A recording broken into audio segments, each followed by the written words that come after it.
Halo semuanya, hari ini kita lanjut lagi ya materinya, yaitu ini tentang kesetimbangan kimia. Oke, kita lanjut aja ya, langsung aja ke nomor yang pertama. Berikut ini adalah reaksi kesetimbangan, yaitu reversible, berarti reaksinya bolak-balik. Yang terjadi pada reaksi ini ion besi dengan ion tiacyanida menghasilkan ini.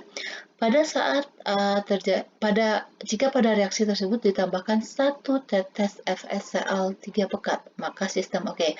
Jadi kan FeCl3 ini kan dia mengandung yang namanya ion Fe3+, ya kan? Berarti sama saja di sini berarti yang Fe3+-nya ditambah. Oke, berarti pengaruh dengan konsentrasinya. Kayak gitu ya. Jadi ini teman-teman ingat, kalau ini faktor-faktor dari kesetimbangannya, kalau konsentrasinya diperbesar, oke, jika ini kan sebagai dia posisi sebagai reaktannya.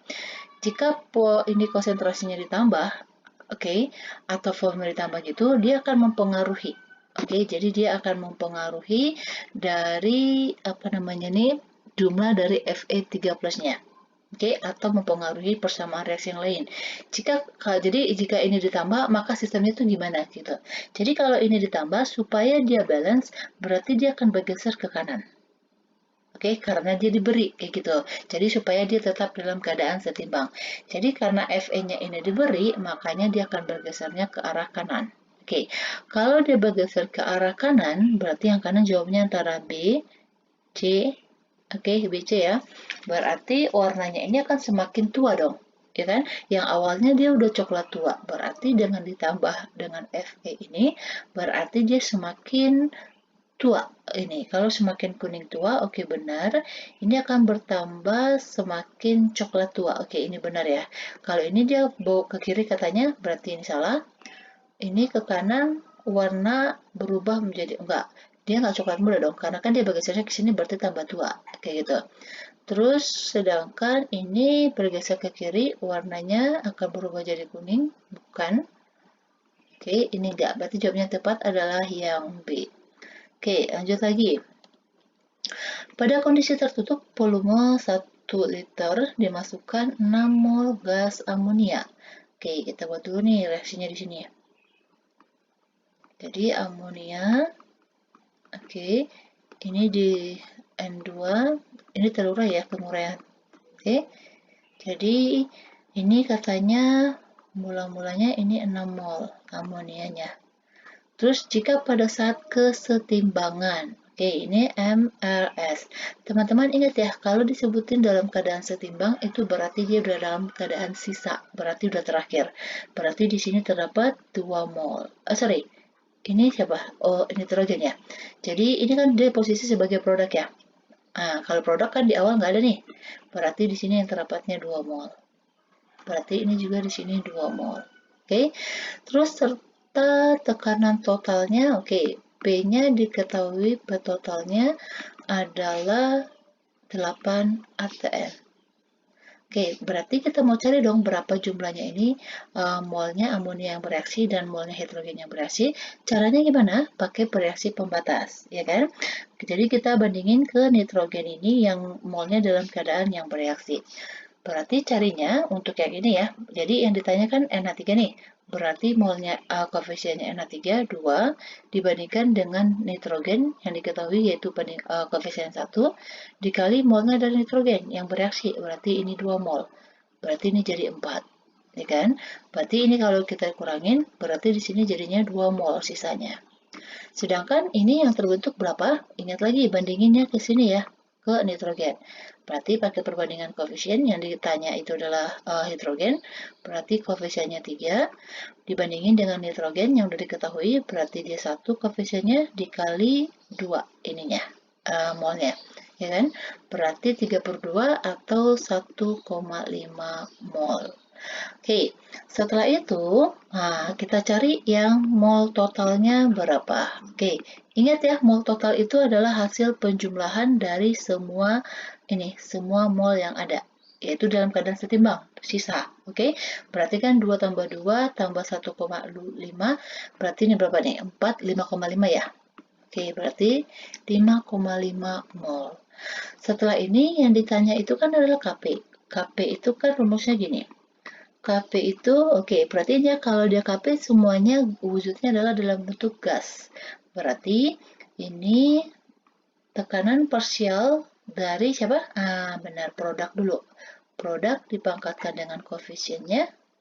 Oke, ini H2 pangkat 3 dibandingkan dengan tekanan parsial dari reaktannya.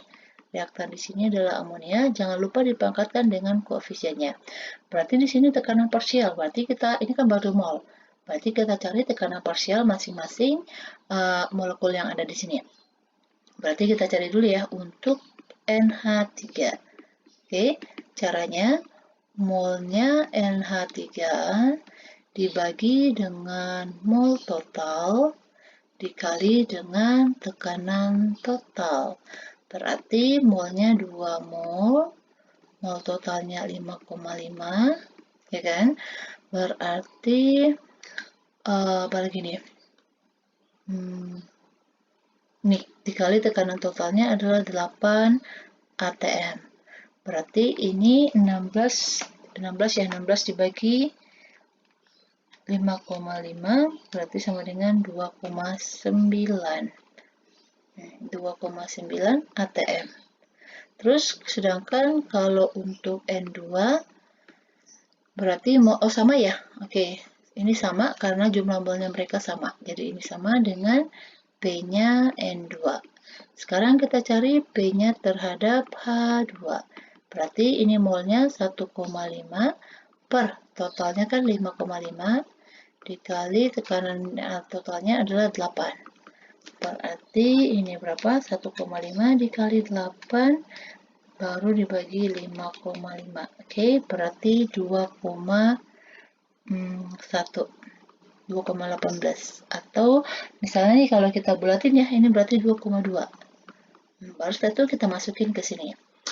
N2-nya tadi 2,9, H2-nya yang 2,2, ingat ini pangkat 3, per NH3-nya adalah tadi 2,9 pangkat 2. Berarti kan coret ini 1. Berarti sekarang 2,2 pangkat 3 ya kan dibagi dengan ini 2,9. Ini sama dengan 10,648 dibagi 2,9. Berarti ini berapa?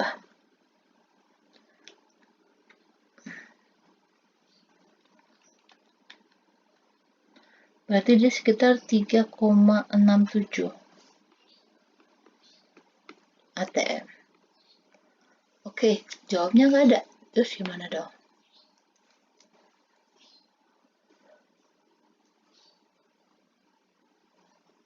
Ya kan? Kalau kita cek lagi ya, ini kan 6 mol.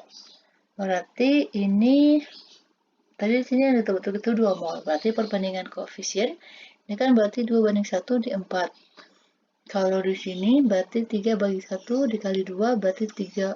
Oh, sorry. I'm so sorry. Ini bukan 3 di tengah dong. Ini 6. Oh my god, sorry. Ini adalah 6 mol. Berarti totalnya bukan 5,5, adalah 10. Oh, I'm so sorry. Ini 10. Pantesan dia nggak ketemu jawabnya. Oke, berarti kan ini berapa? 16 dibagi 10 berarti ini 1,6 atm. Ini berarti berapa nih? Ini ke sini kan, ini 4 sama-sama dibagi 2 ya. Ini 4, ini 5. Berarti 24 dibagi 5. 4,8. Oh.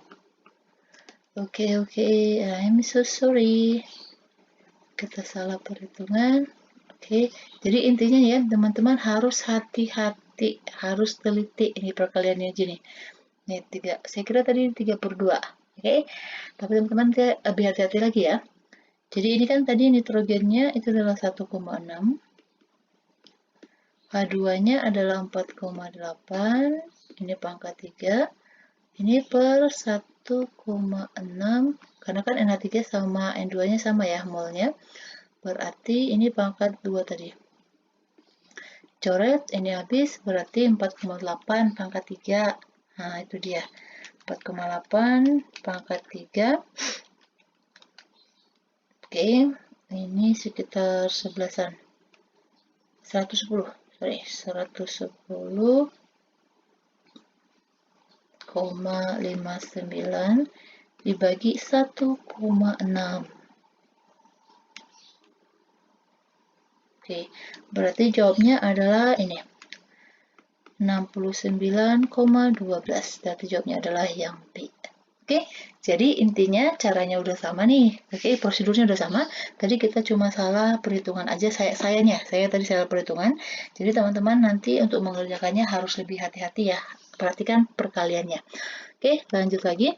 Jika persamaan KC dari kesetimbangan homogen. Oke, ini jelas-jelas diketahui kesetimbangannya homogen, berarti yang ditanya, di sini udah diketahui nih, KC-nya rumusnya. Berarti kita konversi dia dalam bentuk persamaan reaksinya. Oke, kalau berdasarkan rumusnya kan produk yang di atas kan, ya kan? Berarti kalau produk yang di atas, berarti ini sekarang posisinya di sebelah kanan, ya kan? Di sini N2-nya pangkatnya cuma 1, berarti di sini N2, terus ditambah ini H2-nya ada 3. Oke, ingat ya, pangkat itu adalah koefisiennya, berarti di sini 3H2. Sedangkan yang posisi di bawah ini itu adalah reaktannya. Oke, berarti di sini ada NH3. Ini pangkatnya 2, berarti koefisiennya 2. Nah, ini dia. Berarti jawabannya adalah yang mana? Pinter, jawabnya adalah yang B, kayak gitu. Jadi teman-teman lihat aja. Oke, ingat lagi bunyi hukum kesetimbangannya. Dalam satu percobaan dari SO2 ditambah O2 menjadi SO3, pada saat kesetimbangan tercapai, ini diperoleh datanya. Oke, oh ini mau udah diketahui ya nilainya ya, berarti kita tinggal masukin aja ke rumusnya. Berarti Kc kan berarti konsentrasi dari produk, ya kan, dipangkatkan dengan koefisiennya. Makanya persamaan reaksinya harus setara karena kita menggunakan koefisiennya. Kalau di sini kan kita lihat ini udah setara nih, S-nya udah sama-sama 2, O-nya udah sama-sama 6 gitu. Terus di sini SO2 pangkat 2 konsentrasi O2. Di sini udah dalam bentuk konsentrasi, berarti kita tinggal masukin aja angkanya.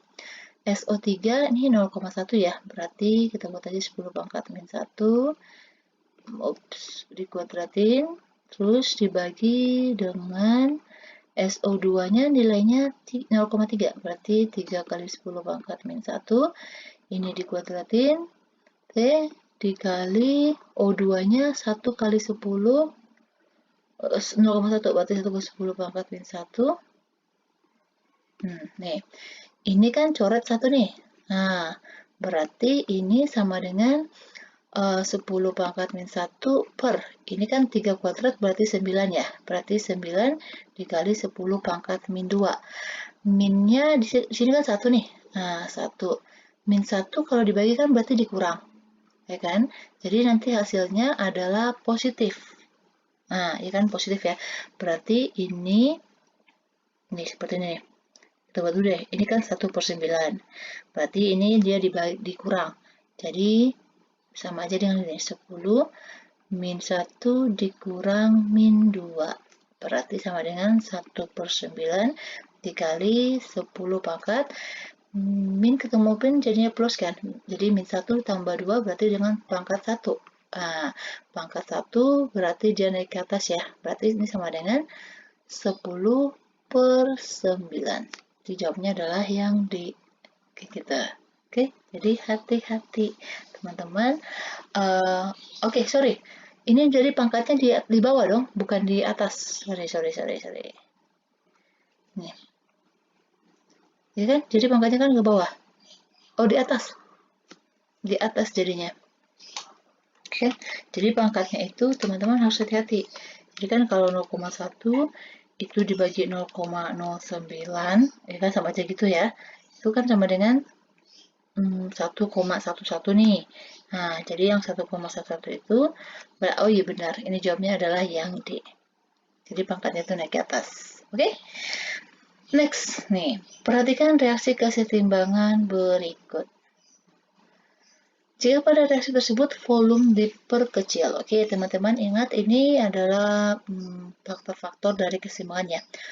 Kalau volumenya diperkecil, berarti gesernya ke arah koefisiennya yang lebih kecil. Jadi dia setara, maksudnya dia seimbang.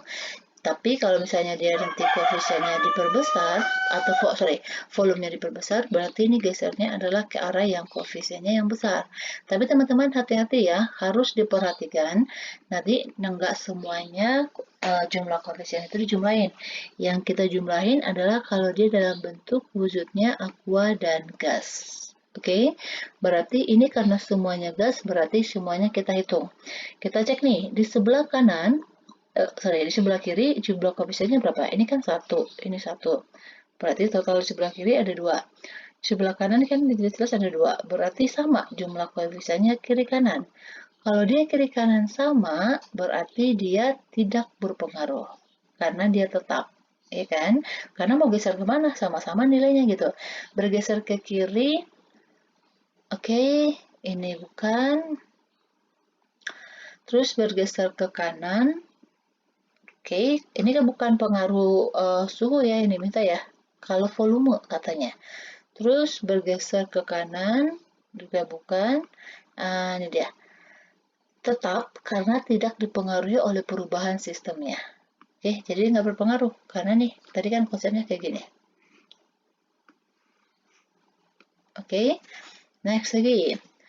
Perhatikan reaksi kesetimbangan berikut. Jadi ini diketahui persamaan reaksinya. Jika pada suhu tetap, oke, suhunya dibuat tetap ya, volume diperbesar.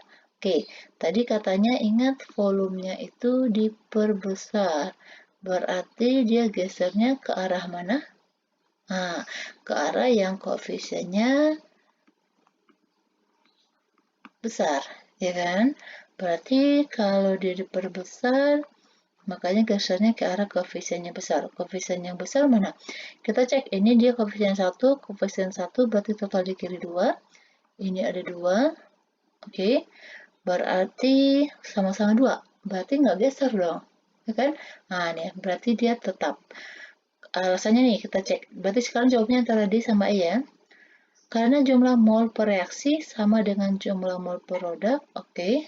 Karena jumlah mol H2 sama, oke bukan. Jawabannya adalah yang ini. Karena jumlah mol ya.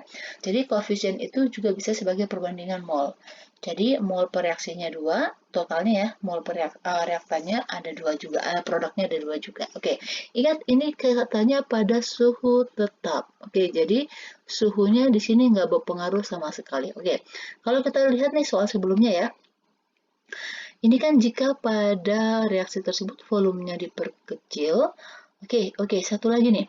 Ini kan nggak diketahui ya volumenya itu dalam, maksudnya suhunya itu dibuat tetap atau nggak ada. Tapi di sini diketahui dalam keadaan endotherm, ya kan? Berarti kalau dia suhunya diperkecil, berarti kan dia akan bergeser tadi ke arah mana? Ke arah yang koefisiennya lebih kecil, ya kan? Tapi di sini nggak dikasih tahu dia itu akan bergeser ke kemana, apakah suhunya itu diperbesar atau suhunya diperkecil, nggak ada keterangan sama sekali, ya kan? Jadi kalau dia nggak dikasih keterangan sama sekali, berarti ini dianggap tetap, kayak gitu. Tetapi nih, kecuali ya kalau misalnya nih dikatakan, jika reaksinya itu maksudnya volumenya diperkecil, tetapi suhunya diperbesar, baru kita pengaruh kepada nilai delta H-nya. Kayak gitu ya. Oke, kita lanjut lagi soal berikutnya. Perhatikan persamaan kesetimbangan berikut. Jika gas hidrogen yang terbentuk ditambah, oke. Jadi kalau dia ditambah berarti sama aja dengan penambahan konsentrasi, ya kan? Di sini teman-teman perhatikan, ini kan kita buat dulu ya persamaan reaksinya. Ini semuanya dalam bentuk gas ya, berarti semuanya berpengaruh. Oke, di sini yang ditambah itu adalah hidrogennya. Di sini hidrogen posisinya adalah sebagai produk. Oke, jadi produknya ini katanya jumlahnya ditambah atau diperbesar. Berarti dia gesernya kemana? Ingat ya, kalau konsentrasi ditambah, oke, dia itu akan bergeser berlawanan gitu loh. Jadi dia akan menjauhi dirinya. Kenapa? Karena dia udah kelebihan. Berarti dia akan memberi ke yang lain. Jadi istilah gini, kalau kita diberi, kita akan memberi. Kayak gitu. Jadi kan kalau kita diberi berarti kita kelebihan dong. Supaya kita sama-sama balance dia sama orang lain, berarti kita harus memberikan kepada orang lain. Kayak gitu. Jadi supaya ini nggak berat sebelah, karena kan dia harus dalam keadaan seimbang ya. Jadi kalau ini diperbesar, berarti nanti kan berat sebelah ya. Jadi supaya dia seimbang, berarti dia akan bergeser ke arah kiri. Oke, ke arah kiri jawabnya mana? Cuma ini, ya kan? Karena bergeser dari set yang ditambah, benar. Jadi kalau ke konsentrasi itu, kalau dia diperbesar, maka dia akan bergeser ke arah yang lain. Oke, jadi dia bergesernya itu dari zat yang ditambah menuju ke zat yang lain, kayak gitu. Berarti jawabnya adalah yang B. Oke, next lagi.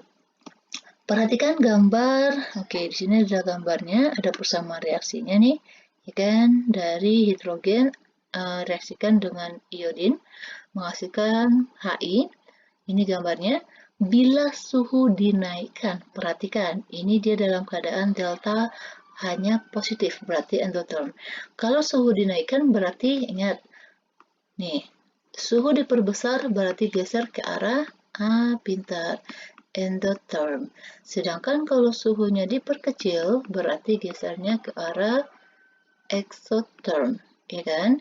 Ini reaksinya adalah reaksi endotherm, berarti reaksinya ke kanan adalah endotherm. Berarti suhunya diperbesar atau dinaikkan, berarti nanti akan gesernya ke arah kanan. Kalau dia bergeser ke arah ke kanan, berarti sama aja nanti jumlah HI atau produknya itu semakin besar. Di sini HI-nya disimbolkan dalam bentuk seperti ini ya. Berarti yang akan kita lihat di sini, jumlah yang bentuk seperti ini, yang hitam sama putihnya, ini ya, itu nanti jumlahnya lebih banyak. Kita cek. Di sini jumlahnya dia ada 2. Di sini jumlahnya ada berapa nih? 1, 2, 3, 4, 5, 6. Di sini 1, 2, 3, 4. Di sini 1, 2, 3, 4. Di sini 1, 2, 3. Oke, berarti yang benarnya yang mana nih? Yang ini ya, yang B. Ya kan? Karena di sini masih ada yang hitamnya. Ini kan dia H2. Yang ini putihnya adalah I2. Berarti jumlah ininya lebih banyak. Begitu. Oke, ingat ya, ini seperti soal yang saya maksud tadi. Jadi kalau kita lihat dari pertambahan volume ya, ini dia kan nggak bakal bergerak, ya kan? Karena dia jumlah koefisiennya sama kiri dan kanan. Tetapi yang diminta di sini adalah jika suhunya dinaikkan, kayak gitu. Berarti dia akan berpengaruh kepada ini suhunya dipengaruhi. Jadi perhatikan reaksinya apakah endotherm atau exotherm. Gitu. Next lagi. Diketahui data tetapan. Oke, ini soal yang terakhir ya. Oke, jadi di sini diketahui ada tetapan beberapa reaksi. Ditanya itu adalah ini, untuk nilai ini KC-nya berapa? Jadi untuk KC yang pertama nih, untuk persamaan pertama ya, diketahui nilainya ini. Oke, kalau teman-teman ingat, ini hampir sama dengan persamaan hukum Hess itu yang pada termokimia. Yang kalau misalnya ini diketahui persamaan reaksinya, berarti ini kita dapat dari persamaan yang ada. Kayak gitu, ini kan yang dicari nih. Berarti nanti kita coret-coret, kita balik kayak gitu supaya dapat persamaan reaksi ini. Oke, kita cek nih. Ini kita kalau misalnya seperti ini fokusnya kepada yang ditanya ya, yang ini. Berarti di sini cek ya. Di sini ada N2O. Kita cek dalam persamaan reaksi ini N2O-nya terdapat pada persamaan keberapa? Nah, ini dia, persamaan pertama. Ini posisinya di sebelah kiri, ini di sebelah kanan. Berarti kita harus balik. Sedangkan ini dia koefisiennya ada 2, ini koefisiennya 1. Berarti kita kali 2. Berarti untuk persamaan pertama ini kita buat dengan 2 cara, yaitu yang pertama dibalik dan dikali 2. Oke, berarti ingat kalau dia untuk kesetimbangan kimia, kalau dibalik berarti nilai KC-nya berarti 1 per, ya kan? Kalau dia dikali berarti nilai KC-nya menjadi pangkat dari yang dikali. Berarti seperti ini. Kita buat dulu persamaan reaksinya, berarti 2N2O. Oke, dibalik ya tadi ya, ingat dikali 2. Menjadi 2N2 ditambah 2 dikali setengah menjadi O2. Jadi nilai KC-nya, oke tadi dibalik ya, dibalik berarti kan 1 per. Nilai KC-nya adalah 4 dikali 10 pangkat min 8. Tadi kita kali 2 berarti nilai KC-nya ini dipangkatin 2. Oke, jadi kalau dia dikali jadi pangkat, kalau dibalik menjadi 1 per. Gitu. Oke, selanjutnya kita cek dulu nih, yang N2O4. N24 pada persamaan ke berapa? Nah, pada persamaan kedua. Di sini letaknya di sebelah kanan, ini di sebelah kiri. Dan ini dia koefisiennya 2, ini 1. Berarti sama ya dengan ini yang pertama. Berarti ini sama, yaitu sama-sama dibalik dan dikali 2. Berarti ini jadinya 4NO2. Ingat ya, kalau dia dikali berarti semuanya dikali. Tapi yang dikali adalah koefisien yang di depannya. Indeksnya yang ke di bawah ini enggak ya sama sekali ya. Jadi 2N2O4 KC-nya berarti ingat, berarti 1 per ya, kalau dibalik. Berarti 1 per 5 dikali 10 pangkat min 3. Ini katanya tadi dikali 2 ya, berarti di pangkat 2. Next, yang terakhir. Nih, ini kan ada N2 nih, ya kan? Dalam persamaan ini kita nggak butuh N2, berarti N2-nya kita harus coret. Yang sudah ada, N2-nya posisinya di sebelah kiri. Berarti supaya bisa dicoret, ini N2-nya harus, N2 yang ada dia posisi di sebelah kanan, berarti yang ini harus di sebelah kiri. Karena kan yang bisa dicoret itu kalau posisinya berseberangan. Atau artinya gini, satu posisinya sebelah produk, satu posisinya sebagai reaktan. Itu yang bisa dicoret. Oke, di sini N2-nya itu adalah 2 koefisien atau 2 mol, ini setengah. Berarti supaya dia 2, supaya dicoret habis, berarti harus 2 juga dong. Ya kan? Berarti harus dikali 4, ya kan? Karena 4 dikali setengah itu 2. Berarti semua persamaan reaksi ini harus dikali 4. Dan ini tetap nggak dibalik sama sekali. Oke? Cuma dikali aja. Berarti ini jadinya N2 ditambah jadi 4O2 ya, karena kan ini koefisiennya 1. Oke, menjadi ini 4NO2. Oke, nilai KC-nya karena dia cuma dikali, berarti di pangkat 4. 4 dikali 10 pangkat min 9 di pangkat 4. Oke, kita coret dulu. Oh, tadi ini 2 ya, sorry. Ini sini coret. Ini 4NO2 sama 4NO2 coret. Terus ini ada oksigennya. Oke, bentar, sepertinya ada yang kurang nih. Bukan. Ini kan oksigennya ada 4 nih. Ini ada 1. Berarti kalau berseberangan bisa dicoret ya. Ini kan 1 berarti coret habis, ini dikurang 1 menjadi 3. Nah, kalau kita tulis ulang nih, jadinya apa? 2N2O ditambah 3O2 menjadi 2N2O4. Oke, udah benar ya persamaan reaksinya. Sekarang kita hitung ini nilai KC-nya. Oke, kalau dia nilai KC-nya ini semuanya dikali. Oke, bukan ditambah. Berarti kita kali dulu nih, kita hasilin dulu. Ini kan berarti kalau dipangkatin 4 kuadrat berarti kan 16. Berarti 1 per 16 dikali. Kalau dipangkat kan berarti dikali aja ya. Berarti 10 pangkat min 16. Oke, ingat ya dikali, bukan ditambah. Ini menjadi 1 per 5 kuadrat kan 25. Dikali 3 min 3 kali 6 berarti 10 pangkat min 6. Dikali 4 pangkat 4 itu berapa? 4 kali 4. Oke, kita 4 berarti 4 pangkat 4 ya. Berarti sama dengan 256. Oke, dikali berapa? Nih, kalau pangkat berarti dikali ya. Min 9 dikali 4 berarti min 36. Oke, berarti gimana? Bisa coret? Ini ke sini kan berarti min 12 ya. Kalau min 12 ke 36 berarti dikurang aja ya. 36 dikurang, sama aja dikurang jadinya. Dikurang 22. 16 tambah 6 kan 22 nih. Berarti ini jadinya 10 pangkat nanti ya belakangnya 10 pangkat min 14. Oke, sekarang kita bagi dulu nih. Berarti kan 256. Oh, sorry. Ini 18. Oke, bukan 8. Berarti ini 36. Nah, kalau ini 36, berarti sini coret dong. Oke, berarti nanti ini 256 dibagi 16 dikali 25 berarti sama dengan ini 400 berarti 4 kali 10 pangkat 2 ya. Nah, ini dikali masih tetap ada nih 10 pangkat min 6 berarti ini sama aja dengan 256 dibagi 4 itu sama dengan 6,4. Oke, 64 berarti dikali 10 pangkat min berapa nih? Ini kan 2 dikali min 6 berarti jadi 10 pangkat min 4. Ya kan? Kalau kita buat ini seperti ini. Ini per 10 pangkat min 4. Ini naikin aja ke atas. Berarti 64 dikali 10 pangkat 4. Di sini nggak ada 64, adanya 6,4. Oke, berarti kalau dia mundur ke belakang kan berarti tambah nih. Jadi 6,4 dikali 10 pangkat 5. Berarti jawabnya adalah yang A. Oke, bisa ya.